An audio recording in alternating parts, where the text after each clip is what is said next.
പരിശുദ്ധമായ ശഅബാനും നമ്മിൽ നിന്നും വിട പറയുന്നു. പ്രതീക്ഷയുടെയും പ്രത്യാശയുടെയും നന്മകളുടെയും വസന്തകാലമായ പുണ്യ റമദാൻ നമ്മിലേക്ക് പിറക്കുവാൻ വളരെ പ്രതീക്ഷയോടുകൂടി വിശ്വാസി സമൂഹം കഴിഞ്ഞുകൂടുകയാണ്.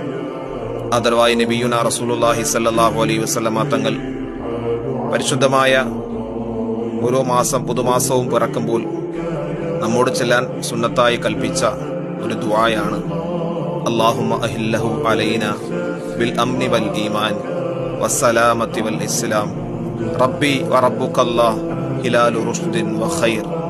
അല്ലാഹുവേ, സമാധാനത്തോടും സത്യവിശ്വാസത്തോടും രക്ഷയോടും ഇസ്ലാമോടും കൂടി ഈ മാസം നീ ഞങ്ങൾക്ക് ഉദിപ്പിക്കണമേ.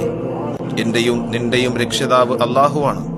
ഇത് സന്മാർഗത്തിന്റെയും നന്മയുടെയും ചന്ദ്രക്കലയാകട്ടെ എന്നർത്ഥം വരുന്ന ഈ ദുആ, ഈ പ്രാർത്ഥന എല്ലാ പുതുമാസങ്ങളിലും പ്രത്യേകമായി പറയൽ സുന്നത്തായി നബി സല്ലല്ലാഹു അലൈഹി വസല്ലമ തങ്ങൾ നമ്മോട് കൽപ്പിച്ചു. കടന്നുവരുന്ന പ്രത്യാശയുടെയും പ്രതീക്ഷയുടെയും വസന്തകാലമായ നന്മയുടെ സുഹൃതകാലമായ ഈ പുണ്യമായ റമദാൻ നമുക്ക് അനുഗ്രഹത്തിന്റെയും സന്തോഷത്തിന്റെയും മാസമായി അല്ലാഹു അനുഗ്രഹിക്കുമാറാകട്ടെ.